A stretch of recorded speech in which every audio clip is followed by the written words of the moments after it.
Pinag-aaralan na po ng pulisya ang kuha ng CCTV kaugnay sa pamamaril kay NDFP consultant Randy Felix Malayao. May inilabas na ring composite sketch ng mga suspect pero hindi pa rin tukoy ang kanilang pagkakakilanlan. Nakatutok si Joseph Moro.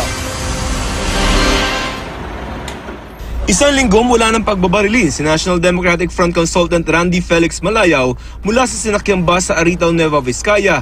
Sentro ngayon ng investigasyon ang na-recover na CCTV footage nung gabi ng pamamaril. Lumalabas sa pagsakay pa lamang ni Malayao ng bus mula sa isang terminal sa Camias, Quezon City, minamanmanan na siya ng isa sa mga person of interest. At nang matiyak na nakaupo na si Malayao, nilitratuhan ng lalaki ang bus sa sinakyan ng biktima.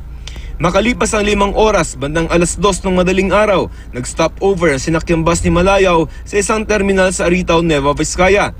Makikita ang dalawang lalaki na naninigarilyo sa labas ng bus at itinuturing na rin ngayong mga person of interest. Makalipas ang 20 minuto, umakyat na sa bus ang isang lalaki na nakasombrero, jacket at pantalon. Nilapitan ng lalaki ang natutulog noong si Malayao at doon umalingaw ang 2 putok ng baril na agad ikinamatay ni Malayao. Nakunan din ng CCTV ang pagkaripas ng salarin pero hindi makikita ang muka dahil sa suot nitong face mask. May inalabas ng composite sketch ang pulisya pero hindi pa rin nila natutukoy ang pagkakakilanlan ng mga salarin.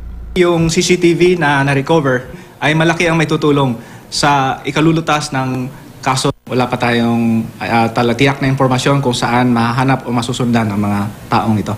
Patuloy para nating inaalam kung ano talaga ang tunay na motibo. Joseph Morong, Nakatutok, 24 Oras.